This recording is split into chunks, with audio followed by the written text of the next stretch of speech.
everyone. This is William Del Pilar, your conservative Latino and fantasy sports pioneer. First of all, I'm alone tonight. There is no big girthy John, but I am going to be joined by the big girthy Filipino, Dennis Velasco. We are doing an all basketball show tonight, people. We're going to talk about the second round of the playoffs. We're going to talk about the upcoming, or rather series that are currently playing in the third round, the Heat versus the Celtics, the Warriors versus the Mavericks. And we're going to get final comments from Big Dennis on winning time. As the last time we spoke on this, the final episode had yet to air. Dennis, welcome, but let me give you your proper intro. I love doing this. One, you've earned it. Two, people need to know who you are. And three, you are good at what you do.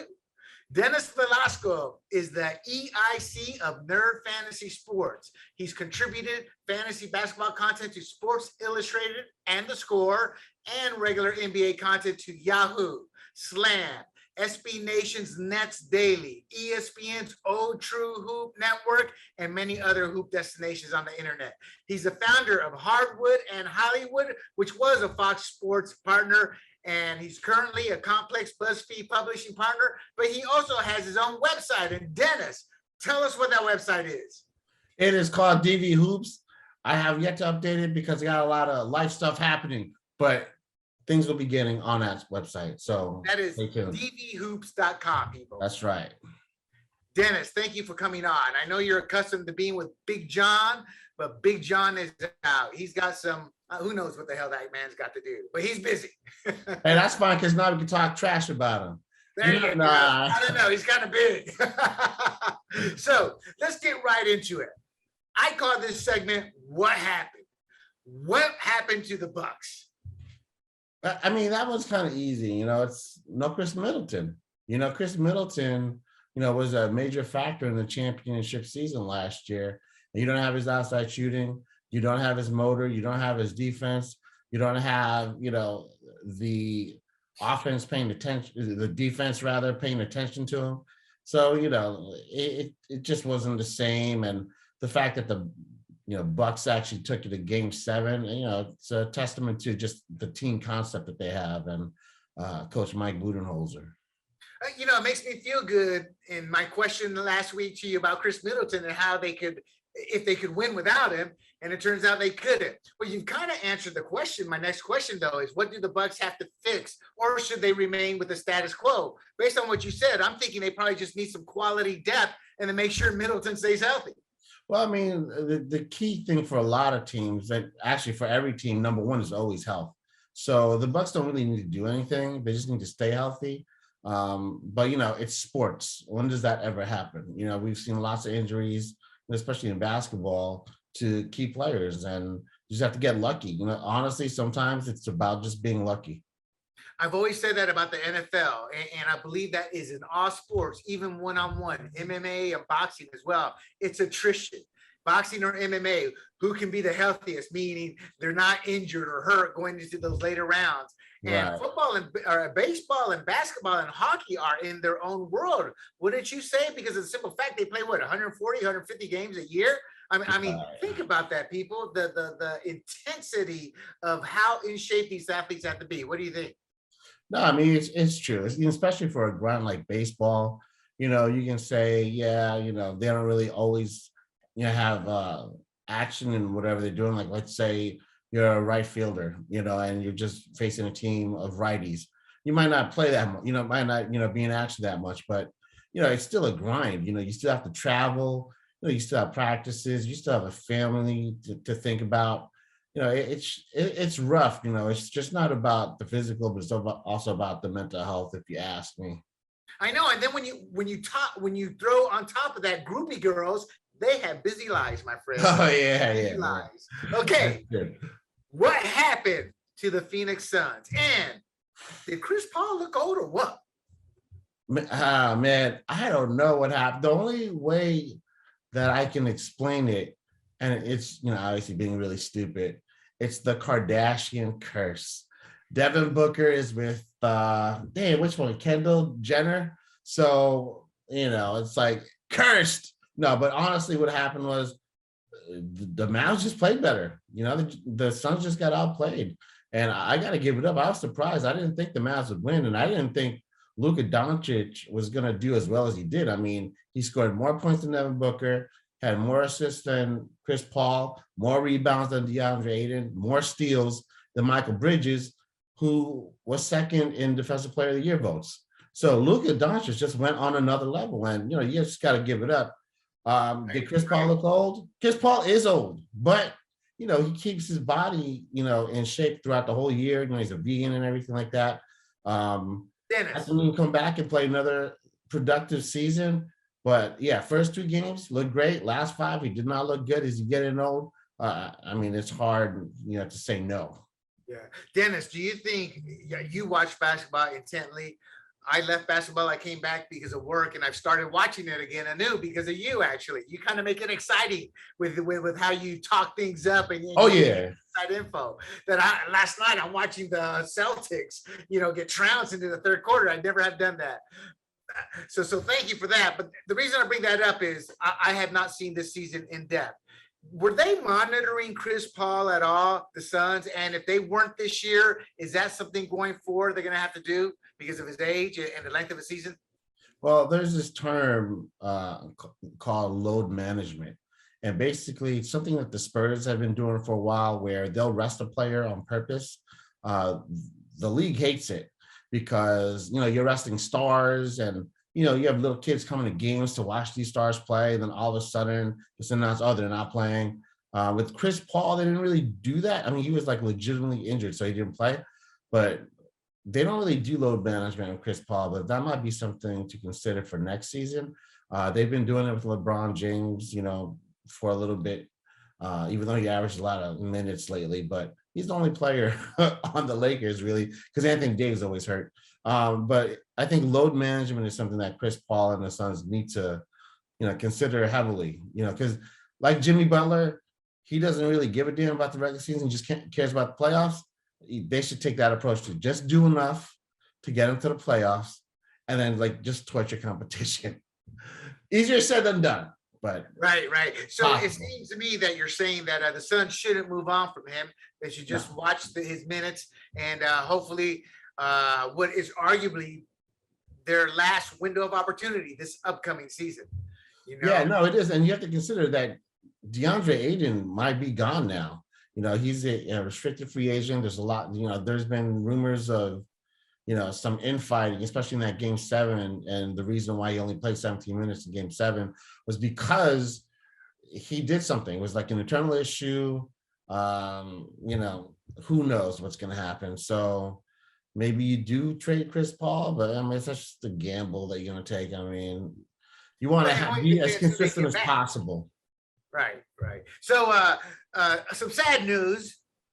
May his bet rest in peace. Big John did lose a lot of money in the Suns game series. My final comment on this is that as a data guy, and if you don't watch the series, you don't understand intricacies in terms of the league, the players. And this was a classic case of that. I looking at the data, looking at the players, I didn't even think some of these series were going to be contests, and they were not only game 7 contests, they were tight. Well, they were tight, fun series to watch, not necessarily close games, but they were fun because you didn't expect the blowout. So never take advice from any of these fantasy geeks who don't actually watch or play the game. And let me tell you, people, most of them are that. That's why I used to dominate. I watched everything, used to. Anyway, Philadelphia 76ers. I like to call them the infamous 76ers now that they have Harden and all this drama. How far are the 76ers from being a legit contender versus just a playoff team? They have an MVP caliber player, Joel Embiid. James Harden, which James Harden are you getting? That's going to be the question, right? Because there's this funny stat. The reason why they got rid of Ben Simmons was because he scored 0 points in the fourth quarter last year of the semifinals, right? Game 7.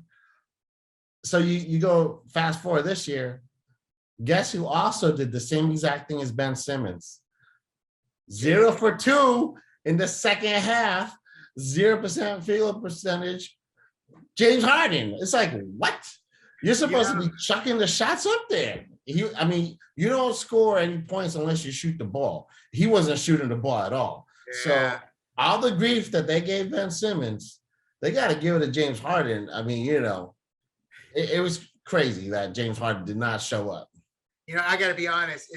Everything from what you said, from what I read, it just seems to me like after he got this last contract, he got fat and happy and went from I do want a championship to I don't give a rat's ass now. Yeah, I mean, stronger words.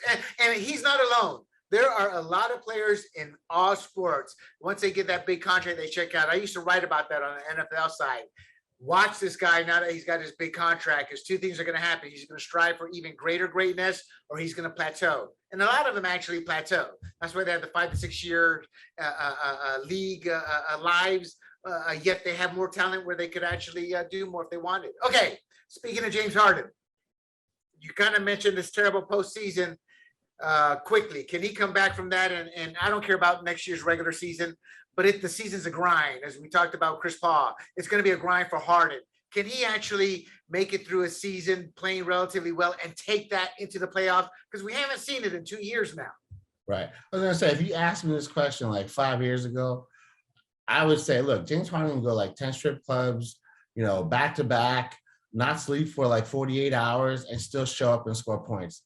But having seen James Harden play the last couple of seasons, he needs to take basketball seriously. I mean, obviously, I'm not James Harden. I have no idea what he does. I don't know him.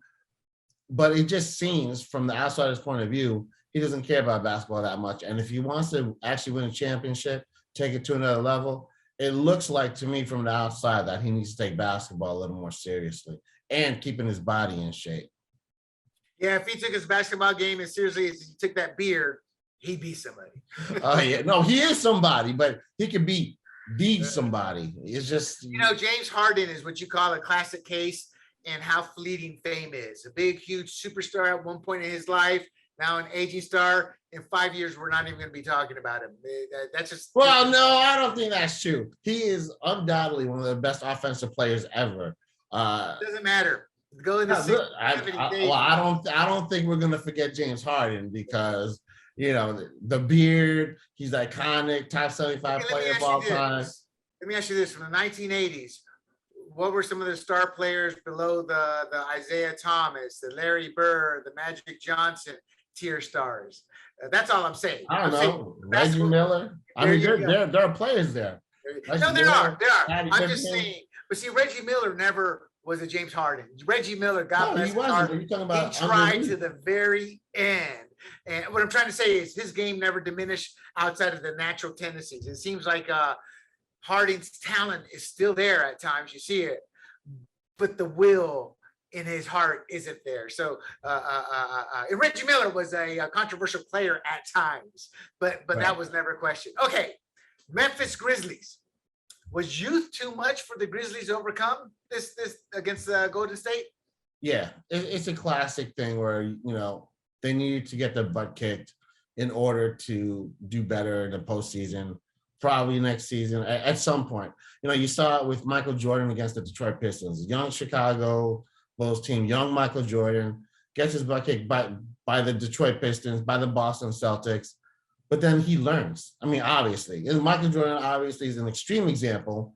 But yeah, the Grizzlies, great front office,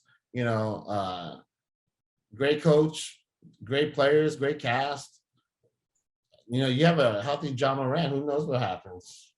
So in essence, maybe some tweaks to the roster, but in essence, it's just experience is needed for that roster. That's it. Final question before you break down the championship series. Is the title up for grabs at this point? Oh yeah. I called Suns and Bucks in the NBA finals. They're obviously not there.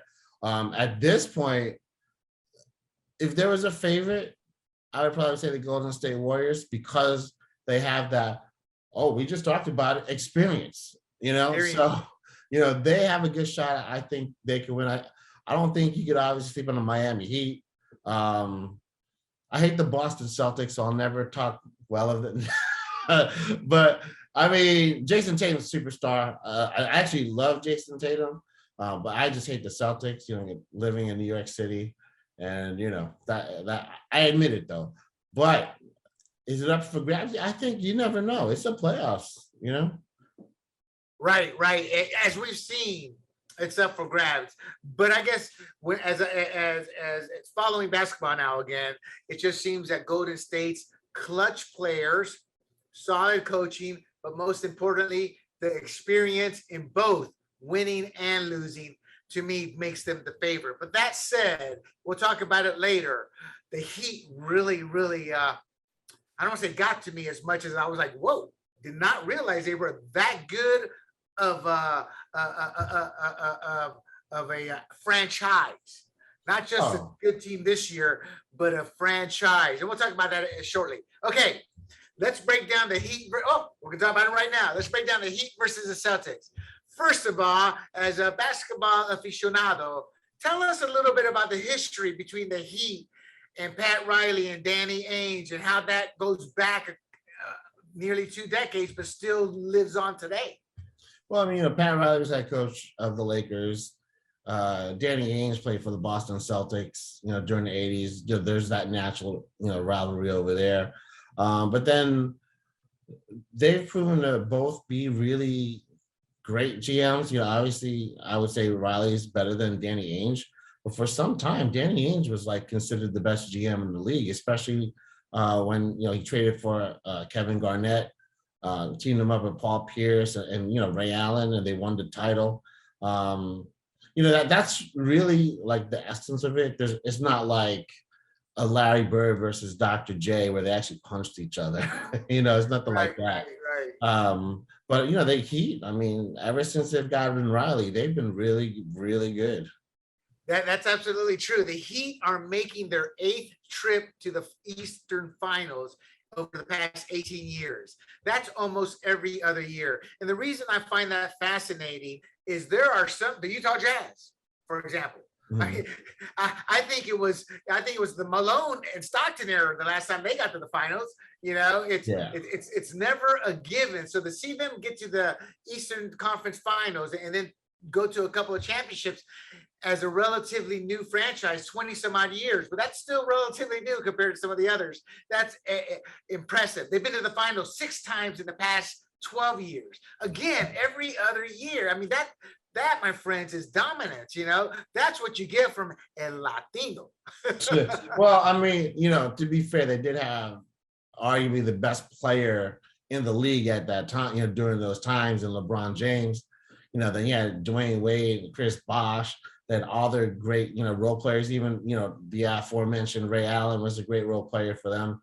So, that's why they appeared so much. But even still, it's just, I love Eric Spoelstra as their coach, and Pat Riley as a GM is just ridiculous. I agree. But Dennis, let's be fair to the Heat. It was a travesty in terms of the rule breakage, how Shaq ended up with the Lakers. I mean, my point being is this has been done in the past, and the Lakers have done it, the Celtics have done it, the Knicks have done it, but you still have to go to the championship and win, and they were able to do that. And for the record, Boston's had similar success too the past 20 years, 7 appearances in the past 15 years, and since 2005. No team has been to the East Finals more than the Heat and the Celtics. So if you want to watch not only a rivalry, but a great series, I think this is it. Now, the Celtics were sub 500 in January. So, the playoffs started about a month and a half ago now. What caused their turnaround? The culture. Ime Udoka, the head coach, great defensive coach. That's what they focused on. They had Marcus Smart, Defensive Player of the Year, Robert Williams, who's altering shots, down low. Al Horford, he does everything. Defense wins games. Defense wins championships. And, for them to get this far, it's surprising that they beat the Bucks, but it's not like they destroyed the Bucks. But, they're there for a reason. It's not a fluke. It's not surprising to see the Celtics in the Eastern Conference Finals. And you were talking about teams and how often they've been in the finals and whatnot. Here's a funny stat that I just recently saw. In the Western Conference since 1979, every team that represented the Western Conference was in California or Texas. So that's almost, 25 years. No, what am I talking about? So that's almost 50 years. That's like 45 years or whatever it is, right? Every single team from the Western Conference has been from California and Texas. I think that's crazy. The last team that wasn't were the Seattle Supersonics. These guys make so much money they can afford the taxes. But I mean, think about it. Los Angeles, San Francisco area, or Portland. Yeah. And even Texas is seen as the big state. So there's a lot of cosmopolitan areas. I don't, Portland, I've heard nothing bad outside the last 2 years with the politics of it. But it's just, it's like the Knicks. A player would probably rather go play for the Knicks than the Bobcats, just because of the. I'm telling you, that's not true. No. You don't think so because of the endorsement possibilities? I'll give you the proof. The New York Knicks have not had a big free agent signing since I don't even know when. LeBron James in 2010 had the opportunity. Bad example. Okay, would a star player want to go play for the Warriors or the Bobcats? Yeah. All right. There you go. That one's easy. I mean, the Knicks have been perennial losers since when? Since 72, 74, when they won their last championship. Oh, no, because they had a good run of the 80s with Patrick Ewing with the Bombers and the Bandits. They had a good run, but it wasn't dominant and it wasn't memorable, Well, Michael Jordan messed them up. Michael Jordan messed up a lot of teams. So, and we would hear that in the series. Remember watching those series? They would, every time the Knicks would lose, they would sit there and say, "Well, if it wasn't for Michael Jordan, they could be going to the final." Michael Jordan. Yeah, I remember Starks. What was Starks' first name? I love Starks because he was that blue collar player came out of nowhere to become a superstar in his own right. He was a great player to root for. Not the best guy off the field, I guess, but a good player nevertheless. All righty. Is it fair to say that the Celtics and Heat, for people looking to analyze this, they're both great switching defenses? The Celtics were tops in the regular season and the Heat were in the top 5, that they both have two-way big men that can handle the perimeter, and they both have stars in Tatum and Butler. On the surface, to a layman, we would go, well, they're evenly matched. But is that the case this series? Or is there any gaps here that one will exploit? No, they're pretty evenly matched. They got the superstar, they got the secondary superstar. So you have Tatum versus Butler, and then the big men, you mentioned, it's really Al Horford, not so much Robert Williams, but, they can, go on the outside, switch on defense. And, Bam Adebayo is probably, besides Giannis, the best at switch, is the best switching big man to take on the guard. I think you have a whole bunch of really good role players. Tyler Herro, who was 6th man of the year, and Marcus Smart, who was defensive player of the year. So I mean, it's pretty evenly matched. It's gonna probably come down to who wants to win the most each game. And Jason Tatum and Jimmy Butler, both of them have that will. Jimmy Butler's proven it for a while now. So I mean, brought the Heat to finals in 2020. So if you're asking me who to choose, I'm going to say the Heat, but it's going to be close. Okay, so that said, though, why are the experts? So I looked at about 3 sets of experts, whether it was CBS, NBC, NBA, and they put them all in chunks in articles. So one article would have 6, 7, 8 experts. I can count on one hand out of about 20 experts that picked the Heat. It just seems to be evenly matched up as they are. For the Heat to have taken this, if I remember correctly, didn't the Heat take the series in season? No, that may be another series, forgive me. But my point being is, it was all literally predominantly talking about the Celtics and how they're both strong defensive teams, but that the Heat really struggled to score offensively. What's your take to the critics? Well, I think the reason why a lot of people pick the Celtics, and it's valid, they really came on, towards the end. They peaked at the right time. It seemed like they were peaking in the playoffs, especially after sweeping the Brooklyn Nets, and then beating the defending champions. So I think a lot of critics were probably riding on that momentum. You know what I mean? But with the Miami Heat winning game 1, does it mean the Celtics won't win? No, they can still win. But I just think it's going to be closer than everybody probably thinks. I'm actually thinking of game 7, if the Heat can get physical and stay physical with them, because I think at the end of the day, if the Celtics turn around and win this whole thing, I think we'll look back at them and go their physicality. Remember, I don't know if you remember, but last week when we talked about the Bucks Celtics series, and that was the one series I go, I can't sit there and say the Bucks are going to win it all. I've got to see how they survive this physical series against the Celtics, and they did it. So I do wonder about the physicality of the Celtics, if that will be a factor, and if they make it a factor. Are they willing to take a few extra fouls to wear down that Heat team? Speaking of Heat, what does Jimmy Butler, who's playing lights out right now, and Tyler Hero, is that how you say it? Hero? A hero. Tyler Hero need to do? And can Hero break out this series? Because he hasn't really broken out yet. I mean, with offensive players, you never know when they're going to break out. And so he definitely has the opportunity to. He's been pretty consistent, throughout his whole career, but he's actually peaked a little bit more during the playoffs, when he's been in it. So I wouldn't be surprised if, he got hot at some point during the series. You just got to watch him play and see if he can get open looks. And, I think if he scores like consecutive buckets, he can heat up really quick. He's kind of like Vinnie Johnson from the Detroit Pistons, the microwave. He gets one bucket, okay. He gets another bucket, it's like, uh-oh. It's like Dennis Rodman. Oh my God, Dennis Rodman scored. Yeah, right. No, it's not that bad, but yeah. I mean, Tyler Hero. Right. No, I mean, Tyler Hero averaged almost 20 points a game. I mean, he was sixth man of the year.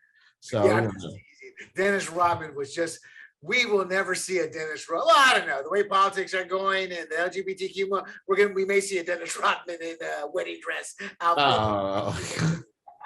Yeah, I mean, you definitely have some weirdos in the NBA. So, does this game come down to who can create the better offensive opportunities, since they're both great defenses?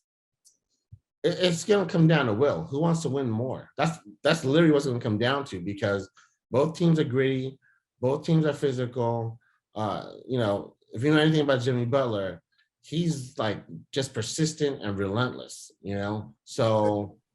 That's why I think the Heat will win, but it'll be it'll go the full 7 games. This one will come down to who can bring out the Michael Jordan in them. Yeah, right. Okay, prediction time. Can the Celtics break their 4 straight losses in conference finals and win this, or will the Heat take them out again? Now, who will win it, and in how many games do you think? The Miami Heat in 7. I think every team wins their home game. Gotcha. All right. Let's move on. The Warriors versus the Mavericks. I'll be honest. It was a stunner to me to see the Mavericks win, and all you heard was about one player. I just thought the Suns would not roll him, but control them and take home an easy win and protect their old men and give them some rest time. And none of that happened. That said, why are the Warriors such favorites entering this series by experts? Again, it was similar to the Boston-Miami matchup, where 95% of the experts were all Golden State. Now, that said, in the playoffs, both teams have about a 110.5 defensive rating. Their offensive rating is about even, as the Mavericks have a 114.5 rating, 0.2 points better than Golden State. And here we go. And the Mavericks took 3 of 4 games against Golden State this season. Now, that said, all the experts, again, not all, but literally 98% of them, I think I found one expert through 3 articles that said the Mavericks would take it. Your take? Well, I mean, that's simple. The Warriors, they weren't healthy all season. You have Klay Thompson, coming back, from serious injuries, plural. And I think it was Draymond Green during the regular season, when the injuries started happening, they were like the 1 seed, 2 seed. He said, we don't care where we are, forget about seeds. We just need to make the playoffs. And that's why, because championship pedigree, they didn't care about the regular season. So so they lost 3 games to the Mavs, no big deal. They had injuries, but everybody's back now during this postseason. So the experience, as we've talked about before, is going to be a huge factor. And plus they have home court advantage, so that always helps. I think, Luka, amazing player, but I don't see this going past 5 or 6 games. It's not going to go to 7 games. Right. I don't know if you remember, but I do remember stating that in round 1 that what I saw from Golden State was a team starting to gel and starting to come together. And I think it was that experience. I don't know if they were as much a better team than the Grizzlies, as much as that veteranship, that experience, that savviness really pretty much took it to those kids. And that's actually what most of the experts said was experience. And I buy that too. I wouldn't put money against Golden State, but I'll say this. If the Mavericks come out with the mentality of what do we have to lose, literally, and playing like that, I think it becomes a toss-up because they still aren't 100%. I mean, they don't have Gary Payton, if I'm correct, right? Well, the Warriors don't have Gary Payton, yeah. Yeah, that's what I'm referring to. So it's not like the Warriors are 100% facing a surging, confident Mavericks team. And I think people may be underestimating the Mavericks, but I'll be honest, I've been wrong all series, with most of these picks. So it seems to me you're saying that GSW, the Golden State Warriors experience will be too much. Now, on the Mavericks, though, concerning how the experience gives them such a huge factor with the Warriors, on the Mavericks side, are they being a little bit overrated considering the Suns team, as good as they are driven by 2 players and one wasn't healthy? What I'm saying, are people looking too much into the Mavericks beating of the Suns based on the fact that the Suns weren't 100%, or are they the real deal? And can they pull an upset off? Well, Luka Doncic is the real deal. I think we saw an evolution of him as a player because we all knew he was a great player. I mean, it's ridiculous the numbers that he puts up, but he took it to another level during that series where he showed that he can actually carry the whole team in the playoffs. So I think a lot of people can't discount that. But again, he's only one player. If you look at the championship teams, in the recent past, during the 2000s or even the 80s and 90s, you're always going to have like 2 superstars and role players, or 1 superstar, 2 stars, whatever. On the Mavs, it's only Luka. Jalen Brunson has come up. Is he a star? No. You know what I mean? And then you have, Reggie Bullock and, Spencer Dinwiddie. Are they stars? No. I mean, they're really good role players, but it's not going to be enough to beat Steph Curry, Klay Thompson, Draymond Green, all future Hall of Famers. Then you have Jordan Poole, who's, placed himself firmly as the 3rd Splash Brother. And Jonathan Kuminga, who stepped up for, not having Gary Payton. With the Dubs, with the Warriors, it's just about culture. It's like next man up. You're expected to win and perform and execute. And, that's why they're going to beat the Mavericks. Okay, before we get your predictions, speaking of Luka, I mean, he averaged 31.5 points against Golden State this past year. Here's the second part. Don't answer this first, but if he's able to pull this off, or even if he doesn't, based off his notoriety, the news, people discovering who he is this a career turning point season for him? Hold off on answering that one, though. But regarding Luka, the Warriors, Payton's out. He's expected out. Porter, Andre Iguodala is a bit injured still. And that affected the GSW rotation, but they countered and beat the Grizzlies. So what must they do specifically against the Mavericks to neutralize Luka Doncic? Well, specifically Andrew Wiggins and Draymond Green, since those 2 will be tasked with slowing them down. What will they have to do that they weren't able to do in the regular season? Well, it's going to do like that whole, Michael Jordan thing. You can't stop him. You can only hope to contain him. That's all he can do against Luka Doncic. He's going to get his points. But if you can make things harder for him, like maybe make his passing lane a lot smaller, because, he's very good at all these assists, and it's been written about where he gets the craziest passes off. And, that's why they score, because he's drawn the defense so much that, a 3-point shooter like Reggie Bullock is open almost every single time, or he can drive to the hoop and it's like he has the eyes behind his head pass it off to like a Spencer Dinwiddie who drives lane, dunks the ball, or whatever.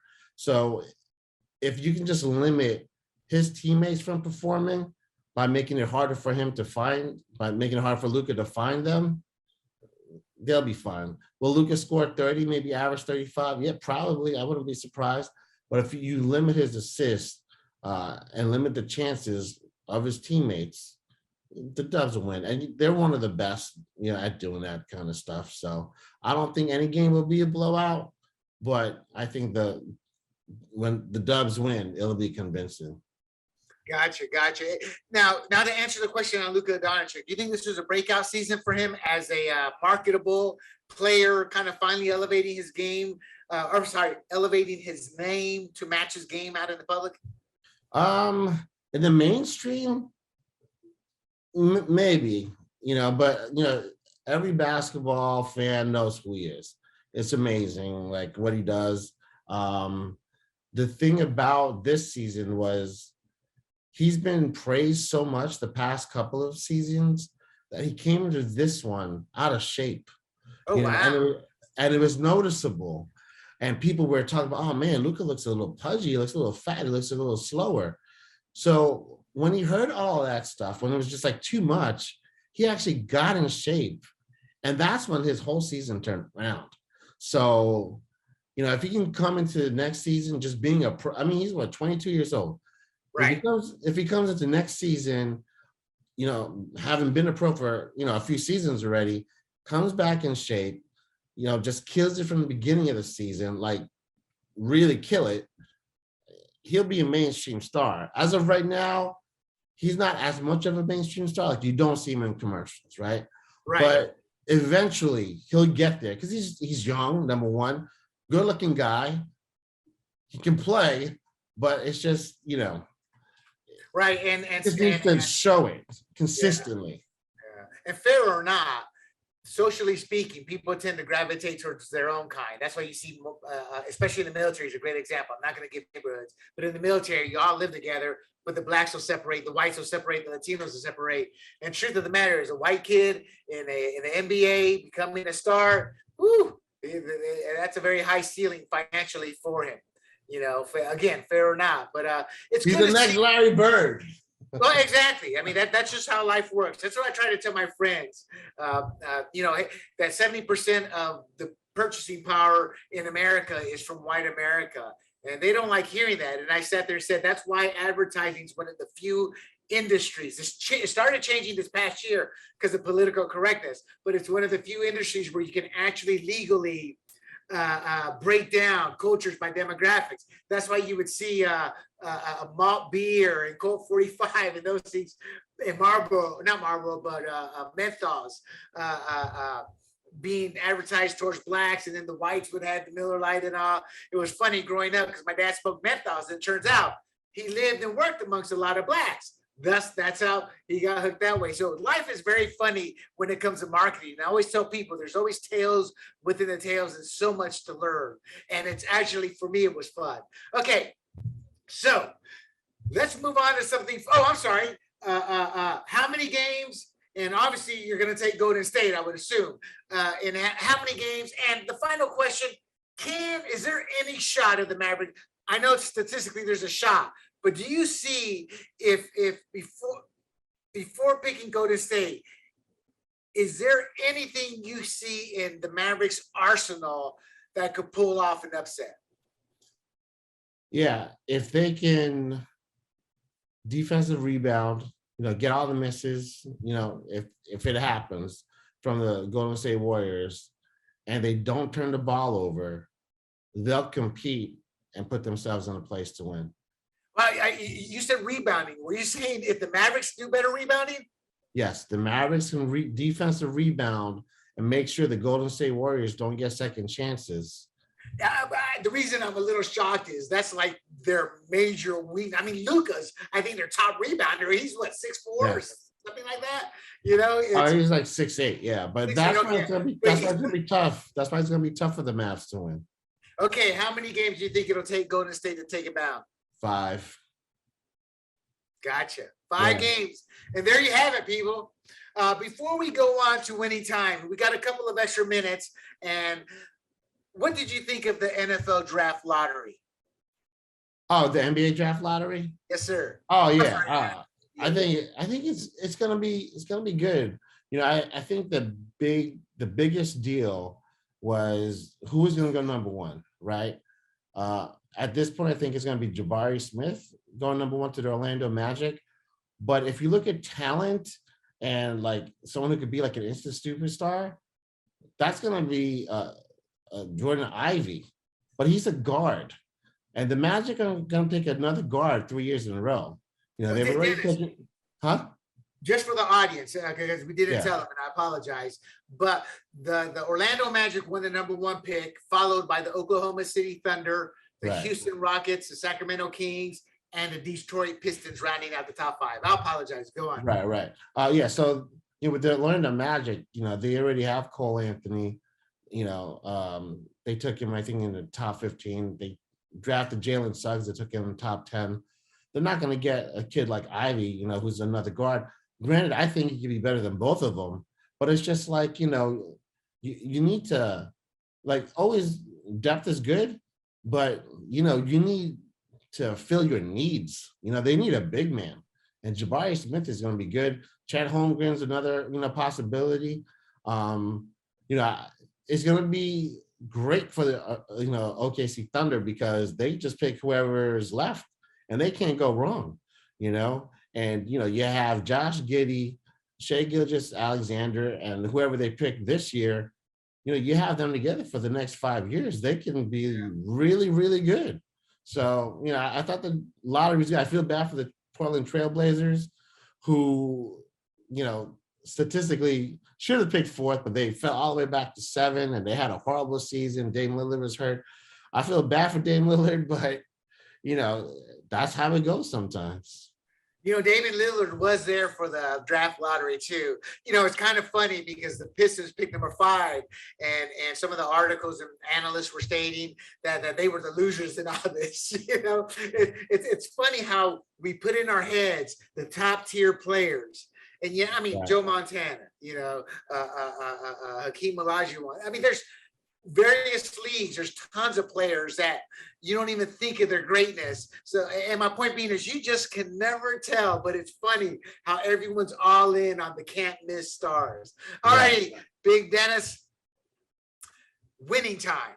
The last time we spoke about winning time, we were still trying to convince Big John what dramatization actually is in television. It's fake. Right. He's there to defend himself, so I don't care. Okay, before we talk about it, just to let the audience know, you and Big John love the series, but you had not seen the final episode yet. The final episode has come out. The floor is yours, my friend. Give us your expert analysis before I ask you some questions regarding the upcoming season 2. Sure. Yeah, no, I thought the final episode was great. There was definitely a lot more basketball action, which I liked, for obvious reasons. I thought they capped it off the way it should have been capped off. The way it actually happened. It was really, really good. You see, if you're emotionally invested, and honestly, it's hard to be emotionally invested in this show because it's so crazy. But with Jerry Buss's mom. Oh, spoiler alert! With Jerry Buss's mom like passing away and him feeling it, and him basically dedicating a season to her and wanting to win for her, it tugged at your heart a little bit. So that was good. Overall, I would give it solid 8 out of 10. For the whole season, it's pretty good. It's a middle of the road hit when you boil down the numbers, but it's getting a lot of play on social media, on the internet. It's kind of like a late night show. Their ratings are abysmal, but they focus, like SNL's ratings haven't been great for the last 10, 15 years. But what they do very well that keeps them going is they'll have the little clips, little 2-minute clips, 3-minute clips. Yeah. And that's kind of like what Winning Time has seen virally happen. People talking about it. You may not see the scene on video because HBO Max is very protective of that, I assume. But I know about a lot of the scenes just because of the controversy. So that said, you and I aren't, what was the term you use? Married to, invested in it as much because we're not really Laker fans per Mhm. se, like others. I think we're invested in whatever we grew up with loving or was our favorite team or entertainer. But that said, that was a crazy era you and I grew up in as kids. I remember, I don't watch basketball, but I would watch the Lakers and Celtics when they were playing the regular season, which was not every year. So when it would come on, it was huge rating. So my question to you, having grown up like that too, was were they portrayed unfairly, specifically Jerry West, but what about the others? Your final take on season one. Yeah, Jerry West was totally like shown as being like a hothead and a like a nincompoop. So that was totally wrong because Jerry West is like one of the savviest GMs ever. You He's know, the logo. yeah, he's the logo, and you know, that was off kilter a little bit. You know, Jerry Buss being like, you know, a poon hound, you know, from what I've read, yeah, that was totally true. You know, They all are. yeah, right. I mean, you have groupie women all over you. Right. It's. I mean, I'm sorry, America. I'm sorry, world. But a young heterosexual male, yes, we think of women as sex literally multiple times every 5 minutes. You know, that's how we're wired. That's how we reproduce. You know. Yeah, So they showed Magic that way too, for sure. oh, yeah, Magic had even when we were kids watching the game, Magic's reputation as a ladies' man was in the news. I mean, what I'm trying to say, it was pre-internet, so that type of stuff is harder to come out. But even back then, it was out how much of a player he was. All right, a couple of scenarios. Do you want to see next season a more drunk and crazy Jerry West while he continues to mow the team? Yes or no? Yeah, it was played out, you know, especially when you know it's not true. It's like, yeah, you know, I mean, how much more can you do? So, oh yeah, this is a crazy guy. Oh yeah, You know, we knew that Hollywood. already. Hollywood's belief: if it's broke, if it ain't broke, don't fix it. Why do you think we have so many bad sequels? Yeah, All right, how about more Magic versus Bird drama? oh, that's definitely gonna be, you know, put into it because, you know, during the 80s, it was always like Magic versus Bird. You know, Bird had multiple MVPs, you know, so did Magic. Uh, they basically split the 80s as far as championships go, other than, you know, the Pistons and the Sixers, and was it 82 and 89. So, you know, it's you know, So digressing real they have to quick. play that Bird versus Magic up. They have to Right. play that up. I want to digress just for 30 seconds here. Magic, Bird, then Jordan came along. Who's the bitter player that I didn't mention? That's bitter because he's never or he's rarely mentioned amongst those three. Uh, I don't He's a know. bad boy. He's a bad boy. Oh, Isaiah Thomas. There you go. Oh yeah, I mean, but it's for good reason. You know what I mean? Because as great as he was, and the gusty performance against the Lakers, where he was literally like walking on crutches. But the reason why we don't talk about him that much is because Michael Jordan made you forget about him. So when Yeah, Michael, that's a fair point. That's a yeah, fair point. when Michael Jordan was the first time he was in an All-Star game, Isaiah Thomas froze him. He did not pass on the ball. So was Isaiah Thomas on the Dream Team? Nope. Why? Because Jordan was like, I don't want Isaiah Thomas on this team. That's the rumor anyway. So well, for the people that don't know, Isaiah Thomas was not a beloved basketball player or individual. He was known for a sharp tongue and for being cutthroat at times, which was the exact opposite you would expect. After every game, we'd hear about his story, how he grew up, his mom's, you know, all that. Then it turns out, I think Isaiah Thomas's post basketball career as a coach and then GM or executive, or whatever, I kind of think that hurt his tarnished his legacy a little bit. You know, because it kind of came out he was a mean girl. Yeah, when he was with the Knicks, when he was with the Toronto Raptors, he was a genius GM. You know, got Camby, you got Damon Stoudemire. But when he came to the Knicks, I'll forget about it. It just went downhill from there. All righty. How about an in-depth character look and storyline showing Pat Riley's rise to power? Yeah, no, I mean, that'd be interesting because Paul Westhead, after the championship season. He only coached like a couple of seasons more. And then, they hired Pat Riley. So to see Pat Riley's influence in the second season, it makes sense. Like, seeing him and Westhead fight, probably, and, being Hollywood come to blows, probably beat each other up, something stupid, would probably be shown. I think another key thing to watch out for is Jerry West. At the end of the season, in the final show, they show like, oh, wait a second, Jerry West, he's going to work for the front office. Oh, cool. Yeah, he eventually becomes a GM, I think like 2-3 years later.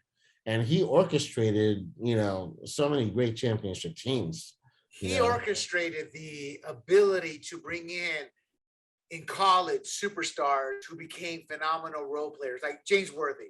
He was never as good in reality as he was in his mind, but he was a great fit because he was willing to take the back seat, the Magic and some of those players. How about this storyline?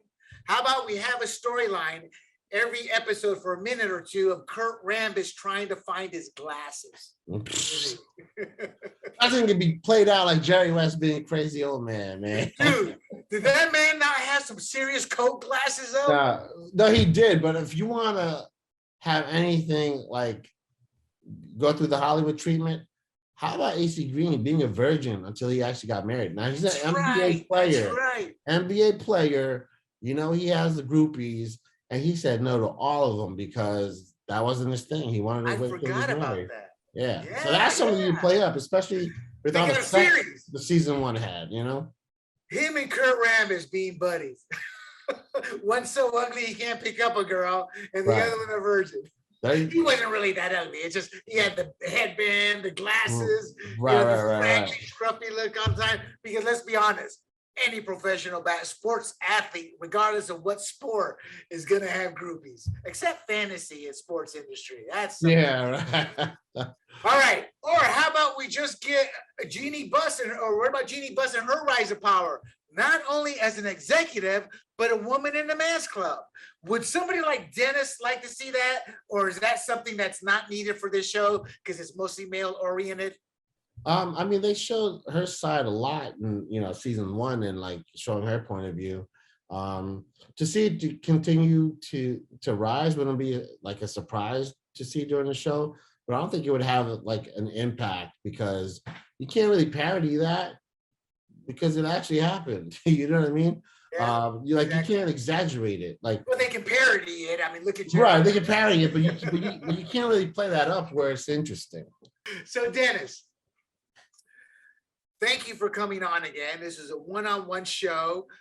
We actually are more efficient without Big John around. Did you notice that?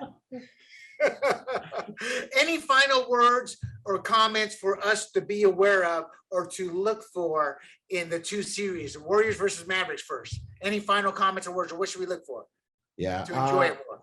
In the Eastern Conference, you're going to see a beast in Jimmy Butler.